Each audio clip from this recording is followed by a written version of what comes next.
உமக்காகத்தானே உயிர் வாழ்கிறேன், உம்மை தானே நான் நேசிக்கிறேன். உமக்காகத்தானே உயிர் வாழ்கிறேன், உம்மை தானே நான் நேசிக்கிறேன். வாழ்ந்தாலும் உம்மோடுதான்,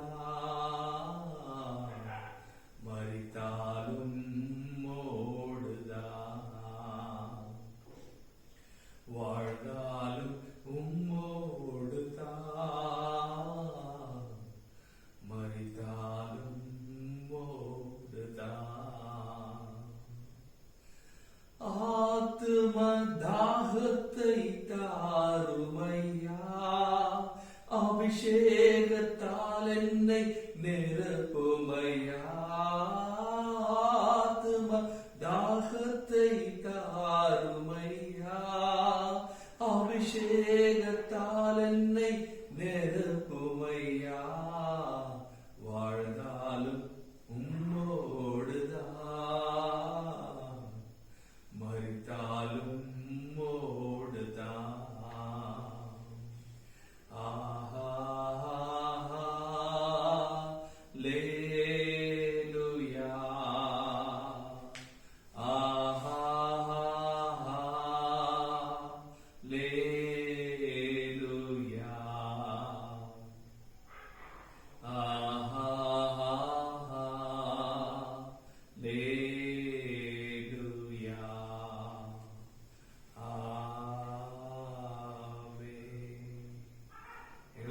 அதிகமாய் நேசிக்கிறேன் எங்கள் அன்பின் பரிசுத்த பரலோக பிதாவே, நாங்கள் வாழ்ந்தாலும் உம்மோடு, மரித்தாலும் உம்மோடு சுவாமி. இந்த உலகத்தில் நாங்கள் இருக்கும் வரையில எங்களுக்கு ஆத்ம தாகத்தை தாங்க சுவாமி. உம் அபிஷேகத்தினால் இந்த வாசனத்தை கேட்கிற சுவாமி ஒவ்வொருவரையும் நீ நிரப்பும்படியாக ஜெபிக்கிறேன். ஆத்ம தாகத்தோடு சுவாமி நாங்கள் ஜீவிக்க எங்களுக்கு கிருபை தாரும். உம்முடைய நடத்திப்பில்லாமல் எங்களால் ஒன்றுமே செய்ய முடியாதுப்பா. செவிகளை திறந்து உம்முடைய வசனத்திற்கு நாங்கள் கீழ்ப்படிய தேவையான பரிசுத்தாவின் பலத்தினால் எங்களை நிரப்பும். நீ பேசும் ஆண்டவரே, மடியே நாங்கள் கேட்கிறோம் அப்பா. இயேசுவின் நாமத்தில் ஜெபங்களும் ஜீவனுள்ள நல்ல பிதாவே, ஆமென். அருமை தேவனுடைய பிள்ளைகளே, இந்த நாளில் நம்முடைய தியானத்திற்காக 1 பேதுரு 5ஆம் அதிகாரம் 8வது வசனத்தை நம்ம பார்க்கும்போது, எதிராளியான பிசாசியானவன் கர்ஜிக்கிற சிங்கத்தை போல யாரை முழுங்கலாமோன்னு வகை தேடி அலைகிறான்னு சொல்லி இந்த வசனத்துல நம்ம பார்க்கலாம். அப்படின்னா சிங்கம் கர்ஜிக்குதா, யார முழுங்கலான்னு சொல்லி அது வகை தேடி அலைதான். ஒருவேளை நம்ம இப்படி யோசிக்கலாம், சிங்கம் பசி எடுக்கும் போது அது பயங்கரமா ஒரு சத்தத்தை போட்டா அக்கம் பக்கம் இருக்கிற எல்லா மிருகங்களும் பயந்து அது என்ன பண்ணுனா ஓடி ஒளியும். கவனிங்க, அது என்ன பண்ணுனா ஓடி ஒளியும். அது ஓடி ஒளியும் போது இத அட்டாக் பண்ணும். ஃபர்ஸ்ட் இதுல நமக்கு தெரியுற ஒரு விஷயம் என்னன்னா, ஓடி ஒளிரும். இதுக்கு காரணம் அந்த கர்ஜிக்கிற சத்தத்திற்கு நாம பயப்படுறோம்.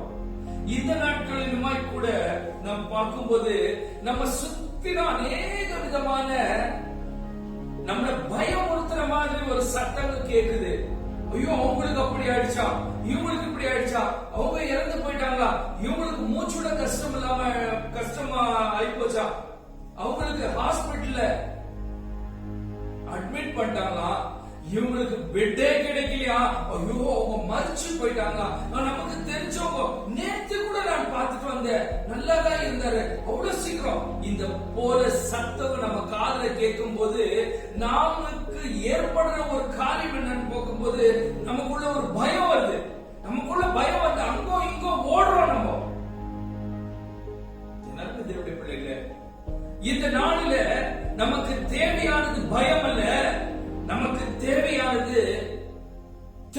புத்தி, அதே மாதிரி பலம், அன்பு. இதை குறிச்சு தான் 2 தீமோத்தி 1:7 ஆண்டவருடைய வசனம் சொல்லுது. தேவன் நமக்கு பயத்தின் ஆவியை அல்ல. இந்த பயத்தின் ஆவி எனக்குள்ள வர்றதுக்கு காரணம் என்னன்னு சொல்லி பார்க்கும்போது, அந்த சத்தம், இந்த சத்தம், அவங்க சொல்றது, இவங்க சொல்றது, இது எல்லாத்தையும் நான் கேட்கிறேன். பத்தா கோச்சலுக்கு அநேக சோசியல் மீடியால சில வீடியோஸ் நம்ம பார்க்கும்போது நம்மள அறியாம ஒரு பயம் நம்மள என்ன பண்ணுதுன்னா பிடிக்குது. நம்ம என்ன செய்யணும்னு தெரியாம நம்ம கலங்கி தவிக்கிறோம். இப்படி கலங்கி தவிக்கிறதுனால நம்மளால என்ன பண்ண முடியுது இல்லைன்னா, நம்மளால தைரியமா இருக்க முடியுது இல்ல. எல்லாருமே தேவனுடைய பிள்ளையே, ஒண்ணு நீங்க யோசிக்கணும். நான் கர்த்தருடைய பிள்ளை, தேவனால நான் தேர்ந்தெடுத்துக் கொள்ளப்பட்டிருக்கிற ஒரு மகன். நிச்சயமா தேவன் என்னோடு இருப்பார். நான் யாருக்கு என்ன நடந்தாலும், என்னை சுத்தி யாருக்கு என்ன ஆனாலும், என்னுடைய கர்த்தர் என்னோடு இருக்கிறார். என்னை ஒருபோதும் அவர் கைவிடாம நடத்துறார் என்ற விசுவாசமும் பலமும் நமக்கு இருந்தா நிச்சயமாக இந்த கர்ஜிக்கிற சத்தத்திற்கு நான் பயப்பட மாட்டேன். அதற்கு பதிலா எனக்கு பலன் கிடைக்கும். கர்த்தருடைய சமூகத்துல நான் என் நேரத்தை செலவிடுவேன். இந்த காரியங்களை நம்ம யோசிக்கும் போது பழைய ஏற்பாடுல 1 சாமுவேல் 13ஆம் அதிகாரத்துல நம்ம பார்க்கும்போது 13:7 என்ன நடக்குதுன்னா, ஒரு யுத்தம் நடக்கிற ஒரு சூழ்நிலை வரும்போது ஜனங்க பயந்து என்ன பண்ணாங்கன்னா, அங்கேயும் இங்கேயும் ஓடுனாங்களா. ஜனங்க பயந்து ஓடுறத ராஜா பார்த்தானா. அந்த ராஜா, அந்த மன்னனுடைய பேரு சவுல். அவர் பார்க்கிறாரு, ஜனங்க பயந்து ஓடி நிற்கிறாங்க, ஜனங்க பயப்படுறாங்க. இந்த சுத்தியும் நடக்கிற இந்த சூழ்நிலையை பார்த்து கர்த்தருடைய சமூகத்துல கர்த்தருடைய சத்தத்திற்காக, கர்த்தருடைய சித்தத்தை நிறைவேற்றுறதுக்காக காத்து நிற்கணுமா இருக்கிற ஒரு மனுஷன் சாமுவேல் வரேன்னு சொன்னாரு. ஆனா வரல. அதுக்கு பதிலா நானே என்ன பண்ணிட போறேன்னா பலி செலுத்துறேன்னு சொல்லி சூழ்நிலை நிமித்தமா, சூழ்நிலைகளுக்கு பயந்து அந்த மனுஷன் என்ன பண்றான்னா பலி செலுத்த போறான். பயம், சூழ்நிலைகள், சில அங்க இங்க ஓடி நிற்கிறாங்க. யுத்தம் நடக்கிற ஒரு சூழ்நிலையா இருக்குது. எந்த நேரத்திலயும் எனிமி என்ன என்ன பண்ணிடுவான், அட்டாக் பண்ணிடுவான். அதனால நான் என்ன பண்றது, காத்து நிற்க முடியல. கர்த்தருடைய சமூகத்துல தேவனுடைய ஊழியர்களுக்காக காக்கிறதுக்கு அவங்களால முடியல. அதுக்கு பதிலா அவங்க செஞ்ச ஒரு காரியம் என்னன்னா, அந்த மனுஷன் தானே பலி செலுத்த போயிட்டான். இந்த நாளிலுமாய் கூட நம் வாழ்க்கையில கூட அநேக முறை நம் கர்த்தருடைய சமூகத்துல காத்து நின்றா தேவன் சொல்றார், உங்களுக்கு பலத்தை தருவார். அதே மாதிரி தெளிந்த புத்தியை தருவார். நான் என்ன செய்யணும், நான் எங்க போனோம், எப்படி எதை எப்படி செய்யணும், எதை செய்யக்கூடாது, எதை நிறைய விஷயத்துல பாத்தீங்கன்னா குழம்பு இருக்கிறான் மனுஷன். என்ன பண்ணணும்னு தெரியல. எனக்கு தெரிஞ்ச ஒரு மனுஷன் பாருங்களேன், அவருக்கு நெகட்டிவ் ரிசல்ட் வந்திருக்குது. ஆனாலும் கூட அவருக்குள்ள இருக்கிற ஒரு பயம், எனக்கு ஒரு சிடி ஸ்கேன் எடுத்துடணும். ஒரு சிடி ஸ்கேன் நெகட்டிவ் ரிசல்ட் வந்தாலும் கூட குழப்பம் இல்ல, ஒரு வேளை எனக்கு அந்த வியாதி இருக்கலாம். பயம். தேவனுடைய பிள்ளையே, சுத்தி சூழ்நிலைகள் தவறா நடக்கும் போது அநேக பேர் மறிச்சு போய் நிற்கிறாங்க செய்தி என் காதுல விழும்போது, அநேக பேர் கஷ்டப்பட்டு இருக்கிறாங்க என்ற ஒரு சூழ்நிலையை நான் பார்க்கும்போது, நான் கர்த்தருடைய சமூகத்துல உட்காரணும், கர்த்தருடைய சத்தத்தை நான் கேட்கணும், கர்த்தருக்குள்ள நான் பலன் பெறணும், கர்த்தருக்காக நான் சாட்சியா வாழணும், கர்த்தர் என்னோட இருக்கிறார் விசுவாசத்துல நான் இருக்கணும். அதை விட்டுட்டு நான் குழப்புனா, நான் பயந்தனா, கர்த்தர் எனக்கு தெளிந்த புத்திய தருணமா இருக்கிற கர்த்தருடைய சமூகத்துல நான் இல்லாததுனால இந்த உலகம் எனக்கு குழப்பத்தை கொடுக்கும், இந்த உலகம் எனக்கு பயத்தை கொடுக்கும், இந்த உலகம் என்னை யாரும் அன்பு செய்யறவங்களே இல்ல, என்ன புரிஞ்சுக்கிறவங்களே இல்ல. பணம் இருந்தாதான் எல்லாம், பணம் இல்லைன்னா ஒண்ணுமே இல்ல. எல்லாருமே தேவனுடைய பிள்ளையே, உலகம் பணத்தை வச்சு உங்களை பார்த்தாலும் வானத்தையும் பூமியும் படைச்ச கடவுள் அன்பு நிறைஞ்சவர். அவர் உங்களோட இருப்பார், உங்களை அன்பு செய்யறாரு. நிச்சயமா அவருடைய சமூகம் உங்களை சுத்தி இருக்கும். எப்பவுமே நம்மளை சுத்தி நடக்கிற சூழ்நிலைகளை நம்ம பார்க்கும்போது நமக்கு பயம் நிச்சயமா வரும். நமக்கு தெளிந்த புத்தி இருக்காது, நம்ம குழம்பி போயிடுவோம். அதே மாதிரி அன்பில்லாத ஒரு சூழ்நிலை, இந்த உலகத்துல அன்பே இல்ல, யாருக்குமே எந்த ஒரு அட்டாச்மெண்ட் இல்ல என்ற ஒரு பயமோ குழப்பமோ உங்களுக்குள்ள வரும். இதே மாதிரிதான் ஒரு சூழ்நிலை புதிய ஏற்பாட்டுல கூட நடக்குது. இயேசு கிறிஸ்து மத்தேயு 14ஆம் அதிகாரத்துல நம்ம பார்க்கும்போது 29வது வசனத்தை நாம தியானம் பண்ணும்போது அந்த இடத்துல இயேசு கிறிஸ்து கடல் மேல நடந்துட்டு வந்துனே இருக்கிறார். அவர் கடல் மேல நடந்து வரும்போது தன்னுடைய சிஷ்யன் என்ன பண்றான்னா, நானும் தண்ணி மேல நடக்கணும் ஆண்டவரே, எனக்கும் அந்த வல்லமையை தாங்க, நானும் நடக்கிறேன். இயேசு கிறிஸ்து சொல்றார், ஓகே நீ இப்பொழுது என்ன பண்ணலாம், நடக்கலாம்னு சொல்லி அவர் எழுந்து நடக்கிறார். கொஞ்ச தூரம் 29வது வசனத்துல நம்ம பார்க்கும்போது பாருங்க, மேத்யூ 14:29 அவர் நடந்தார்னு போட்டிருக்குது. பேதுருவும் தண்ணி மேல நடந்தார். ஆனா 31வது வசனம் நம்ம பார்க்கும்போது 29ல நம்ம முழுசா இன்னும் அதை கீழே படிக்கும் போது அவர் காத்த பார்த்து பயந்தாராம். அவர் காத்த பார்த்து பயந்தும் என்ன ஆயிட்டாருன்னா இமிடியேட்டா தண்ணிக்குள்ள மூழ்கி போயிட்டாரு. நான் எதுக்கு திரும்ப திரும்ப இந்த வசனத்தை நான் சொல்றேன்னா, இந்த நாள்ல ரொம்ப முக்கியமா நம்ம போக்கஸ்டா இருக்கணும். நம்ம யாரை பார்க்கணுமோ அவங்கள பார்க்கணும், எதை யோசிக்கணுமோ அதை யோசிக்கணும், எதை படிக்கணுமோ அதை படிக்கணும், எதை தெரிஞ்சுக்கணுமோ அதை தெரிஞ்சுக்கணும், எதுக்குள்ள நான் வைராக்கியமா பலமா தைரியமா இருக்கணுமோ அதை நான் செய்யணும். என்ன சுத்தியும் நடக்கிறத நான் பார்த்து நான் எழுந்து போயிடுவேன். காத்த பார்த்து பயந்தாரு, அப்படியே மூழ்கிட்டார். அதுக்கு முன்னால மட்டும் நடந்தார். ஒரு செய்தி உங்க காதுல விடுற மட்டும் தைரியமா தான் இருந்தீங்க. எப்போ உங்களை மாதிரியே ஒருத்தருக்கு இருமல் நல்லாவே ஆகல, ஆனா அவங்க இறந்து போயிட்டாங்க, அந்த செய்தி உங்க காதுல விழுந்துச்சோ அப்பவே உங்களுக்கு பயம் பிடிச்சிருச்சு. ஐயோ ஒருவேளை எனக்கும் அப்படி ஆயிடும், எனக்கும் அப்படி ஆயிடும், நானும் மறைச்சு போயிடுவேன். நன்மை தேவனுடைய பிள்ளையே, உங்களை சுத்தி என்ன நடக்குது அதை நீங்க பார்த்ததுனால ஒரு சவுல் தன்னுடைய ராஜ்யத்தை இழக்கணுமாகிற ஒரு சூழ்நிலை ஏற்பட்டுச்சு.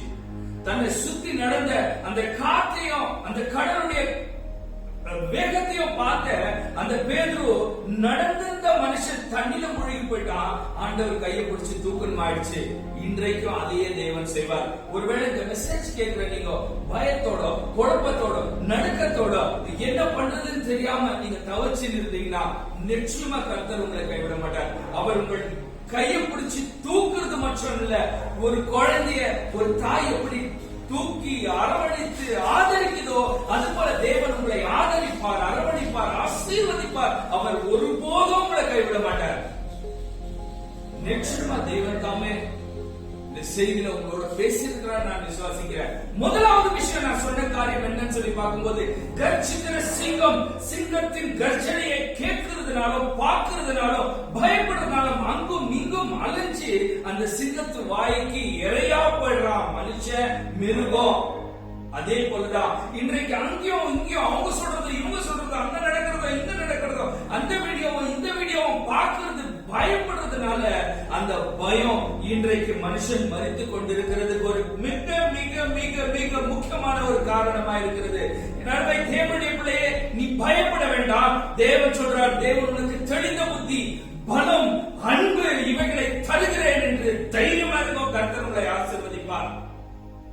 பயந்ததுனால சூழ்நிலையை பார்த்து குழம்பினதுனால என்ன பண்ணணும் தெரியாததுனால சவுல் தன் ராஜ்யத்தை இழந்தான். தேவனை அன்பு செஞ்ச பேதுரு, தன்னுடைய அன்பு செஞ்ச சீச்சனா இருக்க பேதுரு காற்றை பார்த்ததுனால பயந்ததுனால தண்ணில மூழ்கி போயிட்டான். இன்றைக்கு நீங்களும் ஒரு வேளை மூழ்கி போற ஒரு சூழ்நிலையில இருக்கிறீங்களா? உங்களை சுத்திலும் நடக்கிற சூழ்நிலைகளையும் காற்றையும் பிரச்சனைகளையும் வீடியோல நடக்கிற அநேக விதமான ஒரு மறைச்சு போயிட்டு இருக்கிறது, கஷ்டப்படுறது, இது மாதிரி வீடியோஸ் நீங்க பார்த்து பயந்து இருக்கிறீங்களா? இன்றைக்கு கர்த்தருடைய சமூகத்துல உங்க நேரத்தை கொடுங்க. கர்த்தருடைய சமூகத்துல முட்டி போடுங்க. பரிசுத்த ஆவியின் அபிஷேகத்தினால நிரம்புங்க. நிச்சயமா அந்த பயம் உங்களை விட்டு நீங்கும். இந்த மெசேஜை கேட்டிருக்கிற அருமை தேவனுடைய பிள்ளைய, ஒருவேளை உங்களுக்கு இந்த வியாதி இருக்கலாம். இப்பொழுது நான் உங்களுக்கு ஜெபிக்க போறேன். கர்த்தர் ஒரு அற்புதத்தை செய்வார். இருக்கிற இடத்திலேயே முட்டி போடுங்க. கர்த்தர் ஒரு அற்புதத்தை செய்வார். ஹல்லேலூயா. உம்மை துதிக்கிறோம் சுவாமி. பரிசுத்தர் பரிசுத்தர் பரிசுத்தர். ஆண்டவரே, நேற்றும் இன்றும் என்றும் மாறாதவர். ஆண்டவரே, இந்த வீடியோ மூலியமா சுவாமி ஒரு அற்புதத்தை நீர் செய்யும்படியா ஜெபிக்கிறேன் அப்பா. ஆண்டவரே, நீர் அற்புதத்தை செய்கிற தேவன் சுவாமி. உம்முடைய பிள்ளைகள் ஜுரத்திலிருந்து விடுதலை கிடைக்கட்டும் சுவாமி. இந்த தொண்ட வலியிலிருந்து விடுதலை கிடைக்கட்டும் சுவாமி. அவங்களுக்கு ஆயிருக்கிற அந்த கோல்டிலிருந்து அவர்களுக்கு விடுதலை கிடைக்கட்டும் சுவாமி.